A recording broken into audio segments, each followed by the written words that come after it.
You see, I have the Bible up here. It's a pretty big Bible. I'm not a preacher, but I brought the Bible, and we've been talking around this discussion now for the last 2-3 weeks or more, and there's a reason for that. Because everybody who came to this meeting today had to pass these institutions with the parking lots crammed, full of people. And these things are called churches, where the people are. And the churches, in many ways, become instruments to keep people away from struggle. And the question really before us, in my view, is that how can these people say that they follow Jesus? Or if the historical Jesus that we know about is real, and there's evidence that he was real, he was a revolutionary. And if Jesus was a revolutionary, then the question is, how can your preacher be such an Uncle Tom? And that's what we're looking at. We're looking at all these churches filled with African people. And I want to tell you something about it. I'm going to tell you what your preacher won't tell you. And you might not like me for saying it. When you go up and listen to this old silver-tongued, slick bootlicker, Reverend Chicken Bone, you don't have to be defenseless. You can go and you can know how to read this thing when you read it. But the first thing you need to know is that at the time of Jesus' birth, and we've talked about that in this meeting before, and I want to say some more about it. At the time of Jesus' birth, the Jews, like most people in the world that was known at that time, were dominated by the Romans. They were living under colonial domination, colonial bondage, just like African people here, and just like we have in various places around the world been living. The Jews lived under Roman domination. The Romans had what they call an empire. An empire is where a government of a people not only dominate and rule their own people, but many other peoples around the world. The Roman Empire was comparable to what America is today. America is an empire. It feels like it can tell people what to do, and if you don't do it, we'll attack you. You can't have this kind of weapon or that kind of weapon. We'll blow you up. We'll take your oil. We'll do all these other kinds of things to you. That's how Rome was during the day. And except it was a more honest, they call it an empire today, even though if you read certain kinds of documents and certain kinds of papers being written by the thinking representatives of the white power today, more and more they are referring to America as an empire. Except they don't call Bush an emperor, they call him the president. Well, back then they were more honest, they called him the emperor. Rome had an emperor. An emperor, an empire, you can see the connection between the names. An emperor is someone who rules over an empire. Now, the thing is that the people who are citizens of the empire, they live well because they live off the fruits of what the emperor brings from all over the world, all the oppressed peoples of the world. You find all their resources coming to the empire, coming to Rome. And they were coming from every place. The Jews, and I'm speaking of Jews, but Jews are just Semites who lived in what they now call the Middle East. Arabs are Semites, and there were all other kinds of people, Syrians and what have you, who are also Arabs, etc., who lived in the same area. And all of them had to pay tribute to Rome. So the Romans lived pretty well. The Rome, of course, is in Europe, as you know, right? Rome is in Europe. What they call Italy now is the headquarters of what Rome was, white people. And although it may or may not have been an issue at the time, the Jews were not white people. Jews got white lately, relatively lately. And the Jews were dominated by the Romans. And the Jews didn't want to be dominated by the Romans because any thinking human being wants to be self-determining. They don't want somebody else over them. They don't want somebody else dominating them. do they? They want to be a self. You can't have a national dignity if every time you look up there's somebody who's telling you how you have to do things and when you have to do it. And in fact, setting terms for you, say you can't even act like a black person. Oh, you can't. Not in America if you're going to succeed. And everybody in here know that's the truth. You can't. If you be too black, you will not succeed. You can't go on the job being black, right? You can't go nowhere being too black. You remember when they used to not hire you if you had dreadlocks, if you had cornrows, if you had afros, or any of those stuff. You can't be too black. Only when white people started getting dreadlocks was it cool. Yeah. So, and when they found out that dreadlocks didn't mean nothing for a lot of these old sellouts, and sometimes he had a dreadlock and a processed brain. You had dreadlock hair and a perm on your brain. You understand? So they discovered that, and they said, let the Negroes have dreadlocks. But that's how empire runs it. And when you have an empire, people are asking the question like about what happened to Mtundu. And Mtundu spoke out, and the police attacked him. And white people say, oh, the police don't act that way. And it's true, the police do not act that way. If you're citizens of the empire. Yeah. If you were Roman citizens, the Roman police didn't treat the white people in Rome the way they was treating the Jews who were living in Israel. Yeah. Treat you differently. Because one was a citizen and then one was a subject. There's a difference in being a citizen and a subject, right? So when Jesus was born, Rome was living, the Jews were living under Roman domination, and they had the same kinds of problem that you got today. Among the problems that you have when somebody else runs your affairs, you can't get along with each other. You notice that? And you say it all the time. Niggas just can't get together. You say it all the time. And one of the reasons it's hard for you to get along with each other is because you displace your anger. You mad with the ruling class. You stay mad with white people, but you done found out you disguise it even to yourself. Now you get insulted all the time. Almost every day you get insulted. And the reason you don't go behind the counter and snatch them up and do something damaging to them because they're going to say, call security.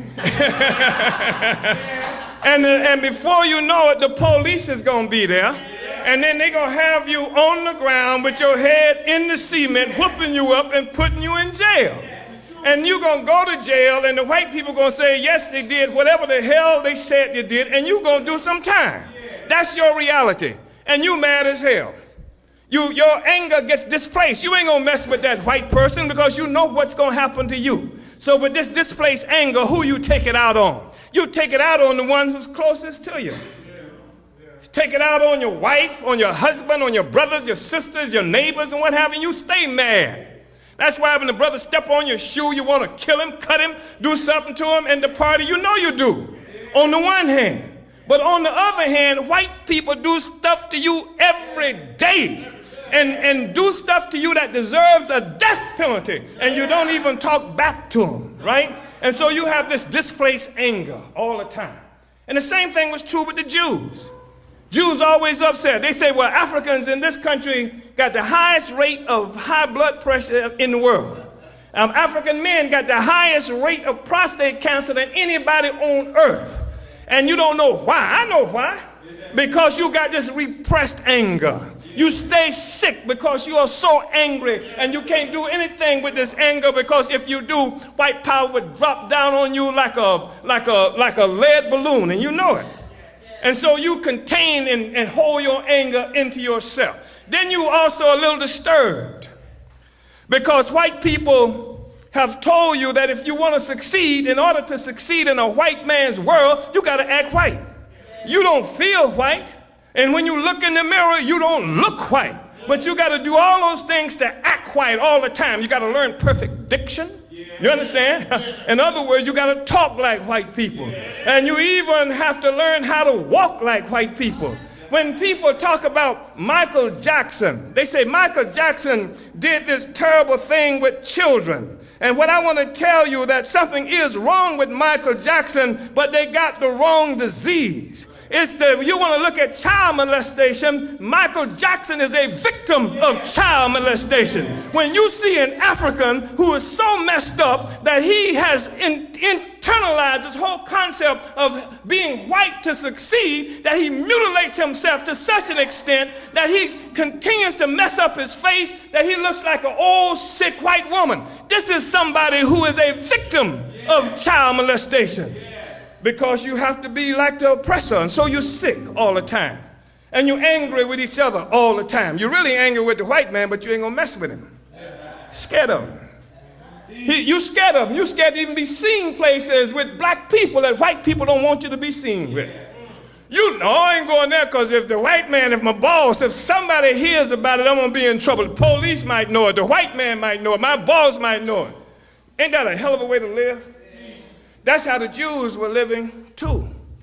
And so they were always messing with each other. And so the Jews had what many people refer to as religion today. But it's not exactly religion. The reality is that every culture, every society has for itself an explanation of its place and destiny in the world. You won't find a society that cannot come up and has for itself. And this is an explanation that has come out of its own experiences as a people. Everybody does that. And the Jews had a way of life around which had emerged this philosophy. And the philosophy, of course, is tied up into now what you call the Bible. And the Jews had certain leaders ones who best interpreted and best understood and best expressed the notions that was in this philosophy that was found in the Bible. These were the teachers. They were called priests and things like that. Now, I'm not talking, when you talk about religion, you're talking about what white folk have taught you is something that you go to do every Sunday in church or in Bible study or something like that. I'm talking about a way of life. This is how the Jewish people, this is how all peoples emerged. They had a way of life. And philosophy grew out of this way of life and informed the people how they should act. For example, people would discover that eating the pig and stuff like that would kill you pretty soon. It will kill you sometimes, won't it? Because it has all these disease and tapeworms and all other kinds of things associated with it. So after the leaders of the society, the learned people in the society begin to sum up that the thing will kill you, he will have a vision that will say, God said, don't eat anything with cloven feet. Won't it? Don't eat anything like that because it'll kill you. If I told you, you're going to eat it anyway because I like them pork chops, you understand? But God told you not to eat, so write that down, you understand? And so you see, coming out of the experiences of the people, this philosophy and some science and some mysticism, because the reality is much of religion and from our society is organized around ignorance, what you don't know. If you don't believe it, I can tell you the main thing that persons who is very religious say to you when you say I'm not religious. They say, what you mean ain't no God? They won't give you evidence that there is. They can't say, well, if there ain't no God, then how the moon get there? And how the sun get there? And why it go round and round like it does? In other words, if you don't know the answer, it must be a God. So it's the religion organized around what? Ignorance. The more you know, the more you move away from. Oh, yes. And so here you have like 2,000 years ago, was no satellites, was no Toyotas, was no cable television, was no telephone, was no indoor toilets, except maybe in Egypt. Yeah, that's right. Right? And 2,000 years, and the Roman kicking butt everywhere. Rome is doing it up. And the people who are oppressed by Rome want to find a way. And the Jews had this belief that someday there was going to come a leader a deliverer. And deliverer, what is a deliverer? They call it a Messiah. That's what Messiah means, a deliverer, someone who would deliver us. Because the Jews wanted to have their own government. They didn't want to be governed by the Romans. They wanted to have their own government. In those days, you didn't have governments that were comprised of Congress and Senate and Parliament and stuff like that. In those days, you had governments where there were kings. Isn't that right? And in such a place where there are kings, you call it what? A kingdom, right? And so the Jews wanted their own kingdom. And they believed that there was going to be somebody who would come and lead them to find their own kingdom. Not after you die, but right here on earth.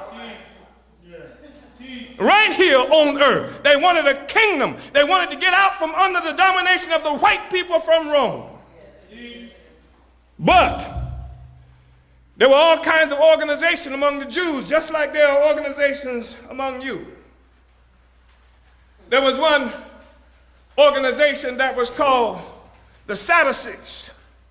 And this was an old Uncle Tom organization comprised mostly of rich Jews. And they were religious, rich Jews, real rich Jews, not just, and so just like now, back then you could still be under foreign domination and get rich. And then there were the Pharisees. The Pharisees were also Uncle Tom's sellout group, except the Sadducees were nonviolent. They were, some people call it pacifism, but I call it masochism. Right? The Sadducees believe in a nonviolent approach to everything. And then you have the Pharisees. The Pharisees believe in a legalistic approach to everything. Just like that. The Pharisees was key. They were ticklers about the law. And both groups were Uncle Tom groups. But they weren't the only groups among the Jewish people while the Jews were suffering this oppression. And the Romans used the Sadducees and the Pharisees. And they had a neo-colonial institution called a Sanhedrin, through which the Uncle Tom Jews exercised the law. And then, though, there were groups like the Zealots. The Zealots were revolutionaries, violent revolutionaries. I'm not making this up. You can check out your history. You can even check your Bible history. John the Baptist was a zealot. And John was a bad boy. He was a guerrilla.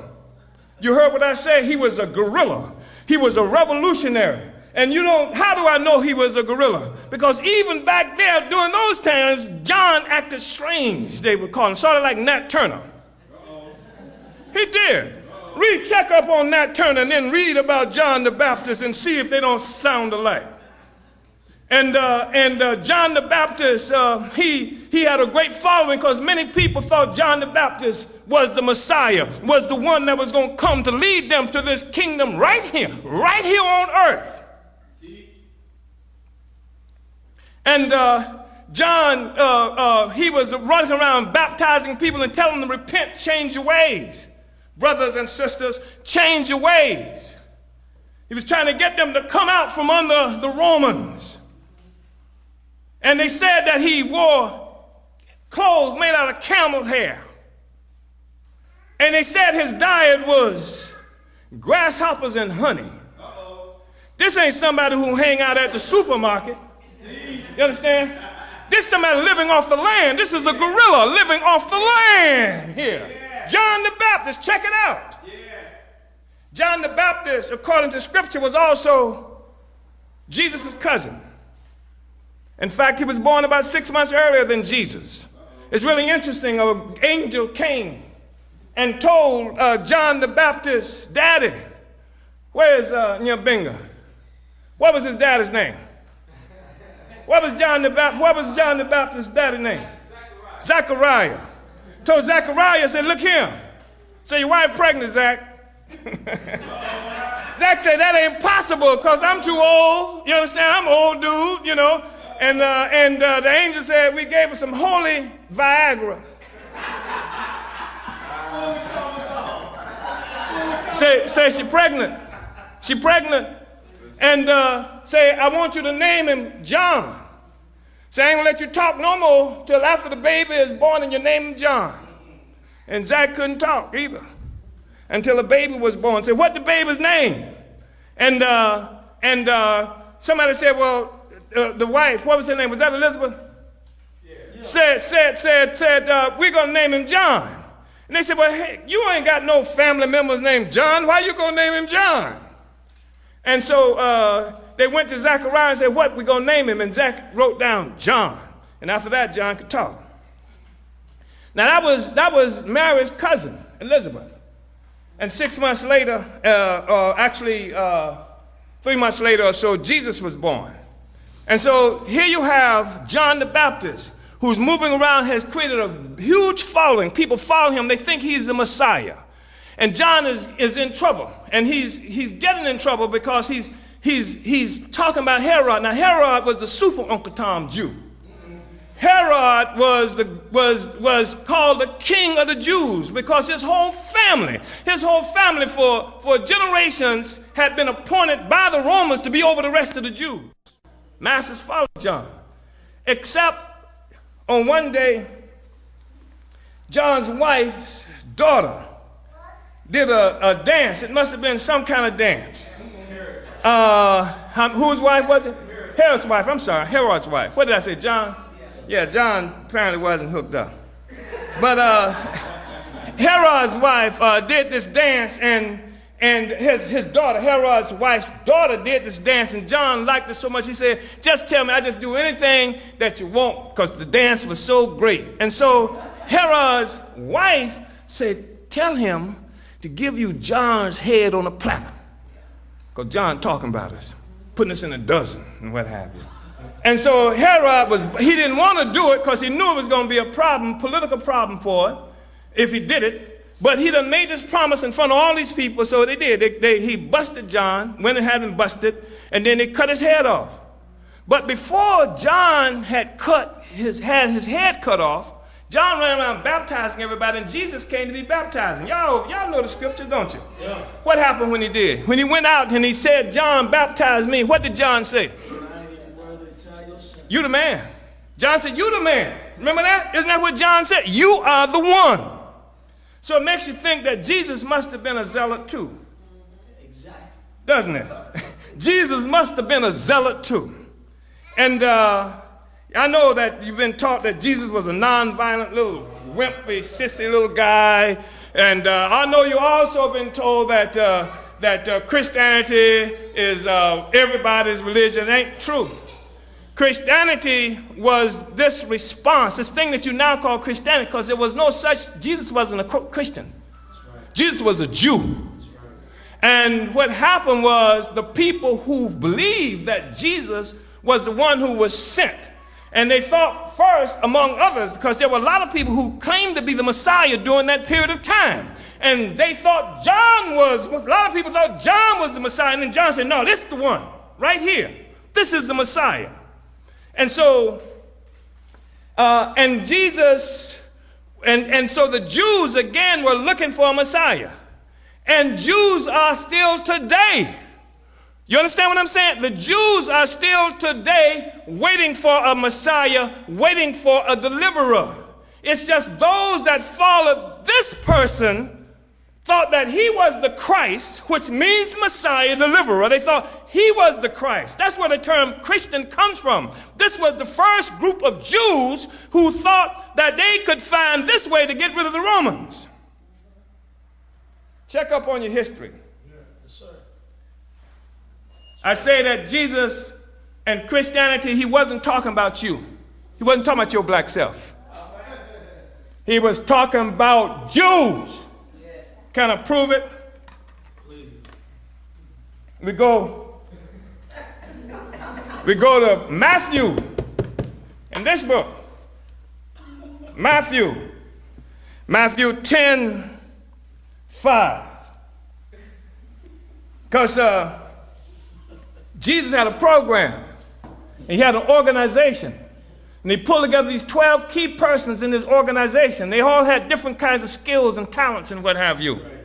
And he sent them out as organizers. He sent them out. You should read it, because if you want to know how to organize, they tell you right here how to organize, who to see, and when you get there, what to do. And all of this kind of stuff is right here. They're organizers that he sent out into the world to organize Jews, and just Jews, only Jews. He says, Matthew again, 10:5. These 12 Jesus sent out with the following instructions. Do not go among the Gentiles. You know what a Gentile is? A Gentile is somebody who ain't a Jew. Do not go among the Gentiles. Don't go among no niggers, no Mexicans. No, do not go among the Gentiles, right? Do not go among the Gentiles or enter any town of the Samaritans. Do you know who the Samaritans are? Samaritans were people who were mixed marriages, Jews and Gentiles. He said, don't mess with no Gentiles. Don't mess with nobody if they ain't no Jew, and don't mess with none of them who done hooked up with them white people. You understand? That's what he said. It's in there, Matthew 10:5. And he said more than that. He said, go rather to the lost sheep of Israel. And as you go, preach this message, the kingdom of heaven is near. Heal the sick, raise the dead, cleanse those who have leprosy, drive out demons. Freely you have received, freely give. Do not take along any gold or silver or copper in your belts. Take no bag for the journey, or extra tunic or sandals or a staff. For the worker is worth his keep. In other words, don't worry about taking anything with you. You're an organizer. Go among the people will take care of you. That's what it says right here in this Bible. In this Bible. I'm going to show you something else too. We go like to Matthew 10:15. He says, but I want to go before that, because I'm going to show you that this guy was an organizer. And he's organizing under dangerous circumstance, because the Romans will bust you and do something terrible to you. This is Matthew 10:11. Whatever town or village you enter, search for some worthy person there and stay at his house until you leave. As you enter the home, give it your greeting. If the home is deserving, let your peace rest on it. If it is not, let your peace return to you. If anyone will not welcome you or listen to your words, shake the dust off your feet when you leave that home or town. Get out of there. They don't listen to you, just check out. Now he's concerned. He knows about the dangers there. If you go to Matthew 10:15, he says to let you know that he knows. He's talking about danger. This ain't no religious instructions. He says, I tell you the truth. It will be more bearable for Sodom and Gomorrah on the day of judgment than for that town. I am sending you out like sheep among wolves. I'm sending you out like sheep among wolves. Therefore, be as shrewd as snakes and as innocent as doves. You understand? He says, be on your guard. This is Matthew 10:17. Be on your guard against men. They will hand you over to the local councils and flog you in their synagogues. On my account, you will be brought before governors and kings as witnesses to them and to the Gentiles. And to the Gentiles. But when they arrest you, do not worry about what to say or how to say it. But the thing is, you understand, he's sending them out as organizers in a dangerous situation, because the Romans will bust you up. They'll put you in jail. They'll do terrible things to you. I know you don't believe me. He says, again, at 10:21, he said, brother will betray brother to death, and a father his child. Children will rebel against their parents and have them put to death. All men will hate you because of me, but he who stands firm to the end will be saved. When you are persecuted, he says, in one place, flee to another. Flee to another. Get out of there. Split. Do the work. Yeah. So, and then I know that a lot of people like to tell you that Jesus was this little pacifist and who believed in nonviolence. Jesus was not a pacifist, y'all. If we look at Matthew 10:34, I'm reading here from the Life Application Study Bible, New International Version. King James. Yeah, you King James. He says again, 10:34. Do not suppose that I have come to bring peace to the earth. Hello. I did not come to bring peace, but a sword. Hello. But a sword. He said, I'm strapped. Y'all understand? You have to be clear on that. Now, you have to be clear on that because you got to be looking and seeing who was most like Jesus. Jesus was not a snitch. You've got a situation here where we went to a church the other week, and there was a Negro there, had the whole police department there, and Reverend Murphy was talking about how good it was to lock up the black people and what have you. But Jesus was not a snitch. He did not work with the police. The snitches were the ones who turned Jesus into the police. Isn't that true? Wasn't the snitches who turned him into the police? First, there was an agent in his organization. There was an agent in his organization named Judas, wasn't there? Judas was an agent in the organization. And Judas went and told them, said, look here, I'll turn him over to you. Give me a little bit of money here. You understand? And I will turn him over to you. And then Jesus met him in the garden and ran up to him and kissed him on the cheek. Said, you'll know who it is because I'm going to kiss him. Is that in the scriptures? In his own organization, there was a Roman agent. That ain't nothing new. There's snitches in this organization. There's snitches all around. People who have lost themselves. Don't even belong to their communities and their people anymore. Don't even belong to themselves. They work for the white man. They come and sit up in your meetings, pretend to be your brothers and sisters, and they go and run back and tell the white man and turn you over to him every time. That's how Malcolm X died. That's how Martin Luther King died. You understand? They have to have somebody in your own group in order to be able to do it to you. They have to have somebody in your own community in order to be able to do it to you.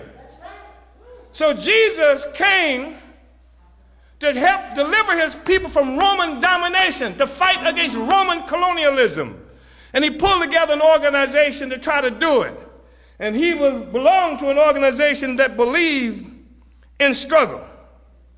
And they were always trying to get Jesus, and snitches. And you had people, especially those who were always tied to the law. You can read them quoted in the newspaper in St. Petersburg all the time.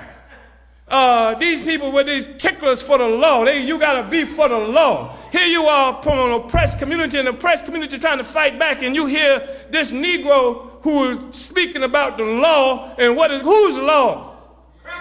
Whose law? Not the law of the oppressed, but the law of the emperor. The law of the empire is what he's saying that you got to follow. And they were always working to try to trap Jesus. They weren't trying to send Jesus. This wasn't a religious question. They weren't trying to send Jesus to hell. They was trying to send him to jail. You'll go to Matthew 22:18. Or let's go to Matthew 22:16. And it starts off, and we go through 16 through Matthew 22nd. It says, then the Pharisees went out and laid plans to trap him in his words. They didn't have tape recorders. That's what they use on us now. They use tape recorders and what have you to back up the snitches. They sent their disciples to him with the Herodians. Teacher, they said, somebody got a burning spear? What is point number 4 in the burning spear? Quickly.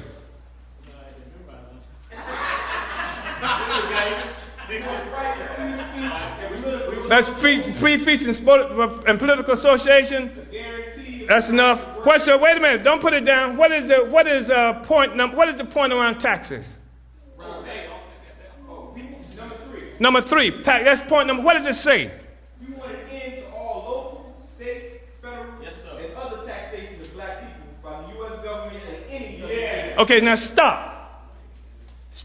Okay, so here we are, Matthew 22:15.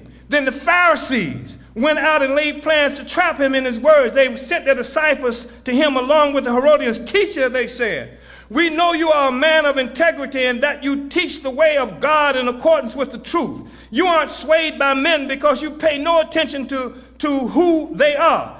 Tell us then, what is your opinion? Is it right to pay taxes to Caesar or not? Caesar is the emperor. He's the Roman emperor. He's the one in charge. He's the one who's dominating. Is it right to pay taxes? They say. Why would they raise that question? Because the Romans were a foreign government that occupied them. Why would they have to pay taxes to the Romans? Why do they have to spend their $12 million of taxpayers' money to go downtown to Baywalk when Baywalk ain't even for the black people? So they saying, do we pay taxes or not to Caesar? Because they wanted to say the wrong thing so they can put him in jail. Why was this being important? This ain't no religious question. This ain't no religious question. This is a political question. This is a question that can get you put in jail. You understand? Oh, yes. But Jesus, knowing their evil intent, this is 22:18, you hypocrites. Why are you trying to trap me? He said. Why are you trying to trap me?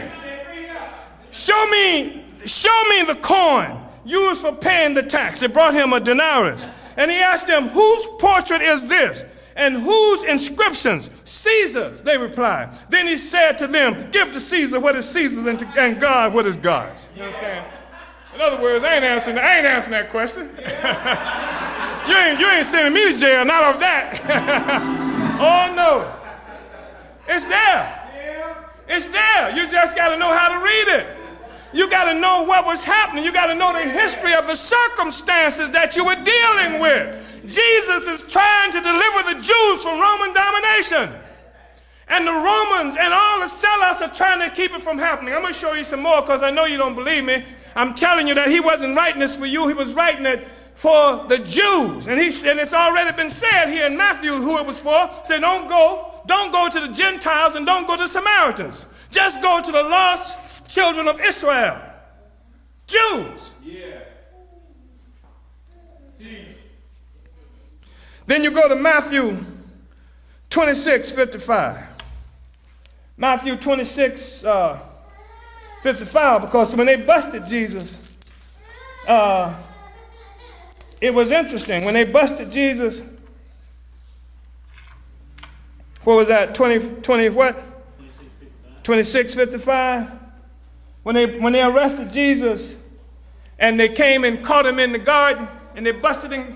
So Jesus turned to him and he said, at that time, let me just go back. Let me just go up to,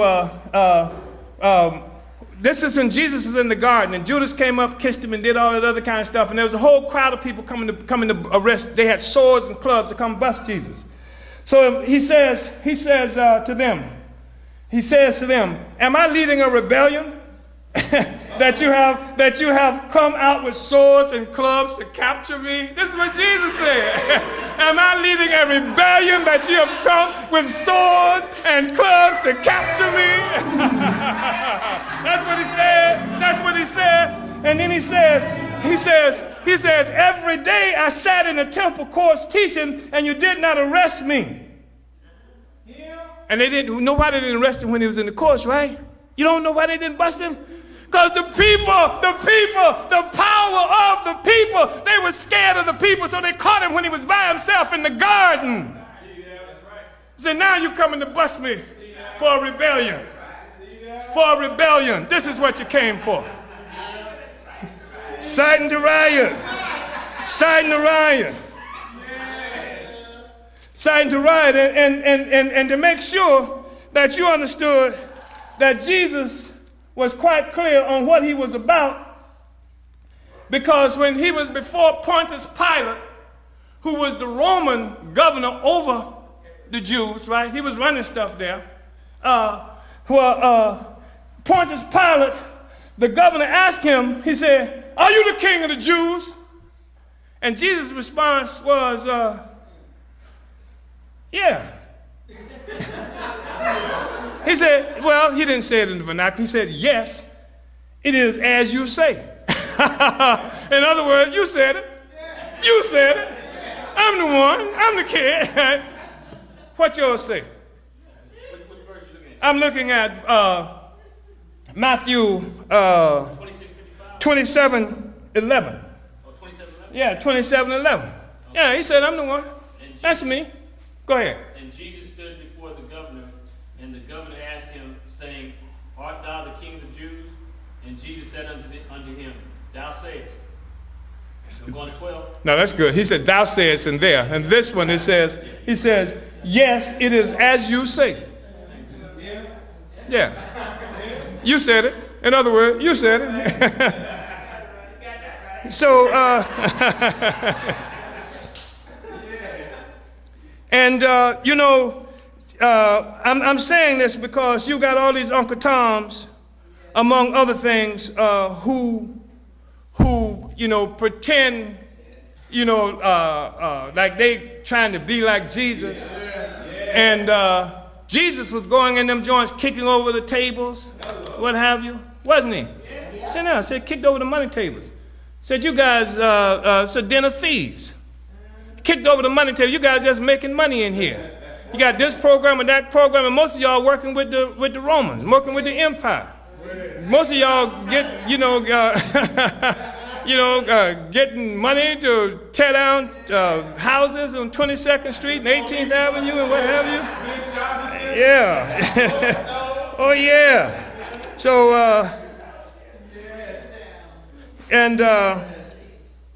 I want to just tell you this right here. I want to go to Luke now. Luke has some interesting stuff to say too. And you go to Luke,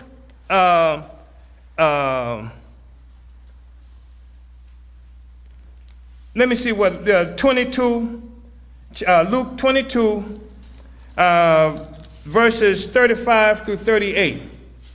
And it was some interesting stuff here that he had to say. 35 through 8, because again, Jesus was not a pacifist. Jesus was not a somebody, he believed in turning the other cheek, but who was he talking to when he said turn the other cheek? He was talking to Jews about each other. He was saying, y'all got to stop this fighting each other. You got to stop messing over each other. You got to stop doing all of this stuff. He was talking to the Jews. He wasn't saying let the Romans wipe you out. He wasn't saying let your oppressors do this thing. He was talking to the Jews about what kind of relationship they should have among themselves. And at Luke 22, 35, 38, Jesus asked them, he's already told Peter, you're gonna double cross me, man. When before the rooster crow, you're gonna be denied me 3 times. And the truth is, when they busted Jesus, I told you they had an agent in his organization. When they busted Jesus, of course, one of Jesus' followers, they say it was Peter, he took out his sword and cut the guy's ear off, and Jesus stopped it and put the ear back on, right? And then then all of them ran. They split and left Jesus by himself. Jesus was left there by himself. Everybody, the whole organization took off. Left Jesus there by himself to deal with this stuff. But anyway, Jesus was at this Last Supper. Jesus asked them, this is 22:35, Luke 22:35. Then Jesus asked them, when I sent you without purse, bag, or sandals, did you lack for anything? Nothing, they answered. 36, he said to them, but now, if you have a purse, take it, and also a bag. This is when Jesus knows he's going to die. You understand? He said, and also a bag. And if you don't have a sword, sell your cloak and buy one. Oh, if you don't have a piece, sell your suit. You understand? Get a piece. Be naked if you want to, but get yourself a piece. That's it. Is that in the Bible you got there? Oh, yeah. Say, if you don't have a sword, sell your cloak and buy one. You understand? And the disciple said, 38, the disciple said, see, Lord, here are 2 swords. That is enough, he replied. You understand? These 2? Yeah. So this is the Jesus that these Uncle Toms say they believe in. The ones who condemn the masses of the people who support the emperor, support the empire, but who work against the interests of their own oppressed brothers and sisters. And Jesus was clear on it. He was against them rich Jews. He said that it'd be easier for a camel to go through the eye of a needle than it will be for a rich man to get into heaven. Why? Because if you are rich under colonial domination, then you cannot work for independence of the people because you get your wealth by being tied to white power. So you got to be free from white power to overturn white power. It's what Malcolm X was talking about when he talked about the house Negro and the field Negro.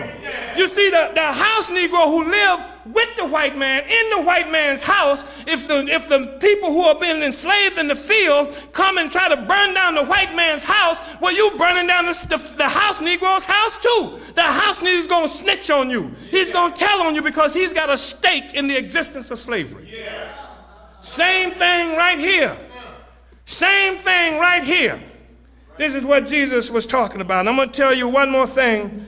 I'm going to Luke 23:13, because I want you to be clear on what this thing was about. Luke 23:13. Pilate called together the chief priests and rulers and the people and said to them, I'm going to read 13 through 18. Listen to this. And said to them, you brought me this man as one who was inciting the people to rebellion. Pilate is the one who has to make the decision of whether Jesus is going to die. He said, you brought me this man as one who was inciting the people to rebellion. I have examined him in your presence and have found no basis for your charges against him. Neither has Herod, for he has sent him back to us. See, Herod's scared because the real deal is that Jesus got this following. And what it could mean for Herod and Pilate don't want to mess with it either because of political reason. As you can see, he has done nothing to deserve death. Therefore, I will punish him and then release him. With one voice, they cried out, away with this man. Release Barabbas to us. And then it says, Barabbas had been thrown into prison for an insurrection in the city and for murder. So rebellion and insurrection was going on everywhere. Now here's John the Baptist, the gorilla. Camel's coat made out of camel's hair, eating honey and grasshoppers. A whole bunch of people followed him, but Jesus came later, and Jesus had a program. Jesus had a health care program. Yeah. Didn't he have a health care program? He sent all of his disciples. He said, go heal the sick, didn't he?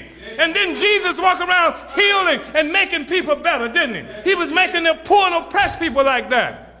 He had a health care program. He had an economic program, too. Listen to me. He was a socialist. How the hell do you think it's possible for somebody to feed 5,000 people with 5 loaves of bread and 2 fish except through cooperative planning and cooperation?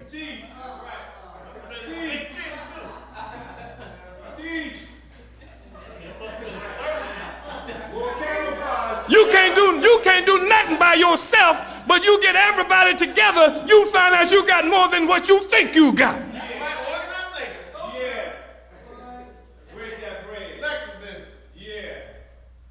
Kicked over the tables in the temple and what have you. So Jesus was serious about struggle, serious about revolution. And he was bringing a message of deliverance to the Jews, to get the Jews out from under Roman domination. And for many, many years, the things that made Christianity spread like wildfire is because the fact is that Rome dominated so much of the world. And every place people around the world heard about this group of people who was rising up fought against the Roman Empire. They said, I want to be a piece of that. And so they adopted the philosophy to fight against Rome. And so in the beginning, Christianity was this movement against Roman Empire, against domination. And all the people who were dominated by Rome took it up. And even some Romans who hated what their empire was doing to other people became Christians as well. And the thing got so serious that Rome, for more than 100, 200 years after Jesus was there, they were still fighting these people who were trying to do insurrection all over the Roman Empire. Got so serious, Rome was feeding them to the lions. Oh yeah, they were throwing them in there with the lions, feeding them to the lions. The Christians were. And then they got hip. And in 313 AD, 313 years after they had executed Jesus, you know what? They did Jesus just like they did Terry Rockmore. You should read about it. They got their sticks and beat him all up. You know, they beat him up. The police, they were brutal with Jesus. They stuck a crown on his head that said, the King of the Jews. They said, yeah, you the king of the Jews, right? You know what they were saying to you when they was taking you out? Yeah, you bad now. Isn't that what the police were saying to you? That's what they were saying to Jesus. Yeah. You're the king of the Jews, you bad. Because Jesus was fighting to get a government for the Jews. Because the Jews wanted their own government because they were intelligent. And so they had this emperor by now, 313.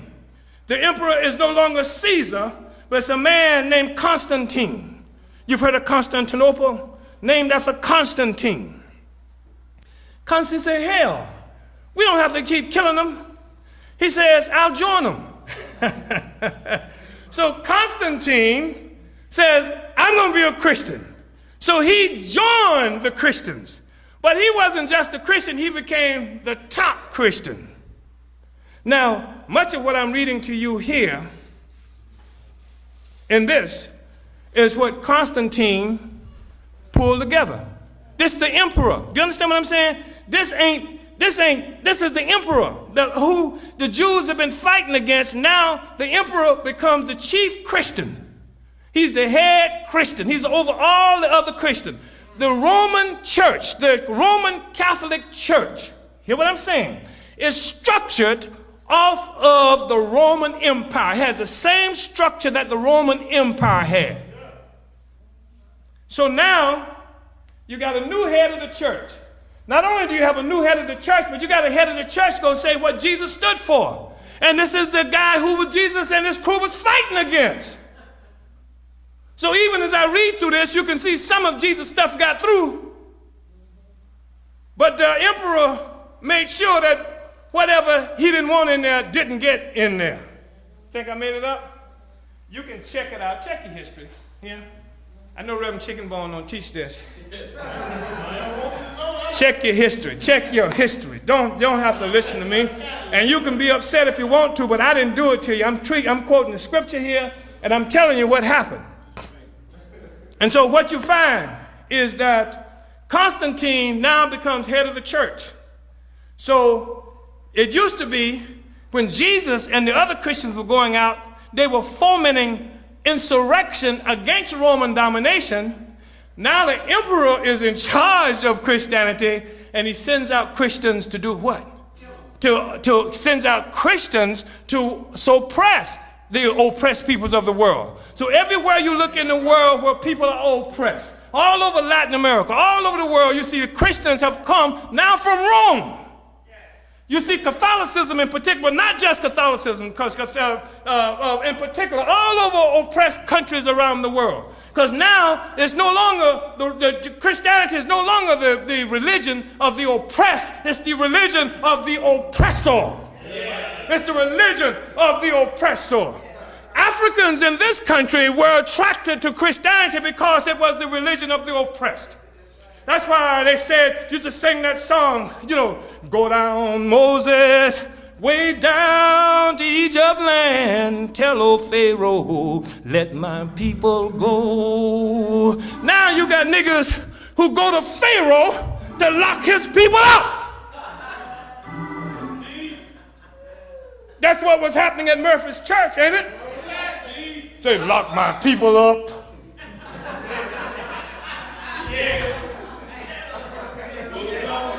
Say, they breaking the emperor's laws. And as long as we were out there by ourselves, having to fight against white power by ourselves, then Christianity was something that we saw as the way forward. In fact, when I was a child, when a baby boy was born, the old women used to go and look at the boy and say, is this the one? Because through the whole Christian tradition of sending a deliverer, Africans were looking for somebody to deliver us from this hell. And just like Pharaoh, just like the emperor, just like Constantine, integrated into Christianity, the Negroes here integrated into white power. And when they integrated into white power, the Christianity in our community turned into something else. Had now joined the emperor. As at the moment we joined the emperor, then the Christianity was no longer something that was about fighting against oppression. Christianity was something that was used to keep us oppressed. Makes sense. Oh yes. I'm talking about this today, and I'm talking about it because if you look around us, what we are dealing with in terms of the world of ideas, this contest of ideas. It's not a question of capitalism as such, the ideas of capitalism or the ideas of Marxism or the ideas of some other kind of philosophy. The philosophy that we are in contention with is that philosophy that they call Christianity that these Negroes are using against our community, and you need to understand it so that you can go up and you can even tell Reverend Chickenbone that you know the truth. You know who Jesus was. You say, if Jesus was a revolutionary, Reverend Chickenbone, how the hell are you such an Uncle Tom?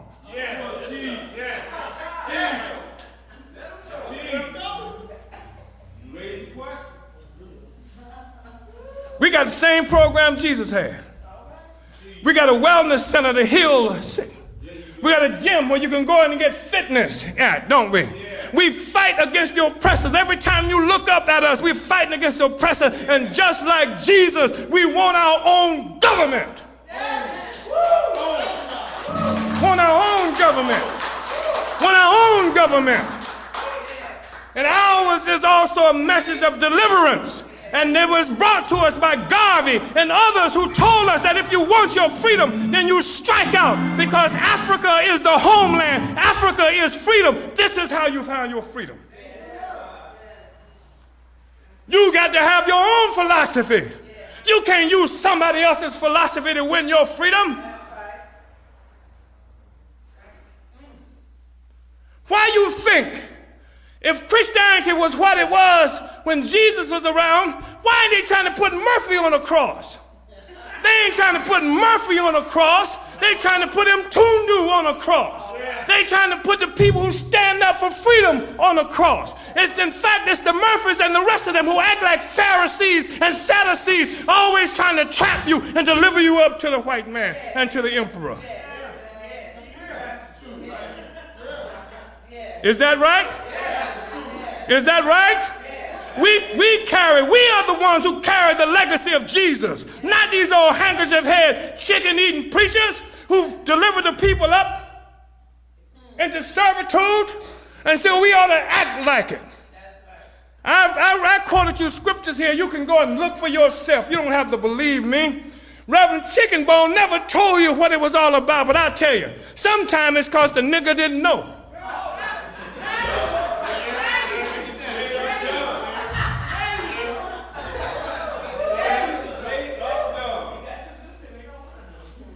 We're in a war, and key to this war is a war of ideas.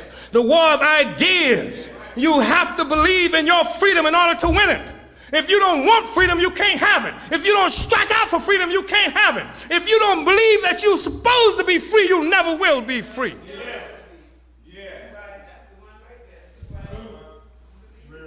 There you are. Jesus believed in freedom. John the Baptist believed in freedom. Jesus John was an organizer, and Jesus was an organizer too. And Jesus was able to win a whole bunch of people to him because he was able to heal people. He brought a program to the people. And he brought people an understanding of how they had to love each other and get along with each other. And don't be a sellout. That's what Jesus, and he told you. He said, somebody said, well, Jesus, I want to go with you, but you know, there's been a death in the family. He said, let the dead bury the dead, because the most important thing you can do right now is to make this revolution. Isn't that what he said? He said, let the dead bury the dead. We got work to do because the Romans are trying to deal with us. There was no excuse. He wouldn't accept any excuse, and he turned around a whole bunch of folks. Matthew was a tax collector, and the tax collectors was the spies, because they knew the ones who were taking taxes was giving them to the Romans. Here the Romans in Rome living high off the hog, and the Jews in Israel living like pigs, and what have you. So the one who was collecting the taxes for the white man, he was the spies. And he turned Matthew out. And of course you had old Judas. Judas himself was a money keeper. Judas kept the treasury for the group. Judas kept the treasury for the organization. Some people suggest that the reason Judas flipped out because all of them thought that all of these people who were running around, they were looking for a kingdom, they thought that since they was the main organizers and what have you, they was going to be on top, and they was going to have a kingdom like the Sadducees and all this other kind of structure. But Jesus was trying to raise up the poor. He said, this is the key right here, the poor people. And so there was this incident where Jesus was someplace, and this woman came and washed his hair in perfume. They say the perfume was so expensive, it was worth a year's salary. And Judas freaked out. He said, woman, why are you using all that perfume like that? You understand, we can use that perfume, we can sell that and give the money to the poor or something. And Jesus said, it's cool. Let the woman do this. And some people said that was the thing that freaked Judas out. I said, hell, this joker here ain't trying to get nothing where we going to have a piece of action. You understand? And I'm going to get me some money right now from the Romans. I suspect Judas was probably an agent. Because Rome, you know, this whole thing about having agents infiltrating the organization, it goes back ever since there's been empire. There's been a snitch who worked for the empire. So I wanted to talk to you about that. And I think it's a decent question for you to be able to ask your preacher. Ask him about the revolutionary Jesus. And ask him how they can be so different. And if you look around, what you will see is that your preachers act more like Pharisees and Sadducees than they do like Jesus did. And what I'm telling you this, brothers and sisters, that our deliverance is going to come with our own philosophy. And our own philosophy is that which is going to liberate Africa and give it back to African people scattered around the world. Uhuru.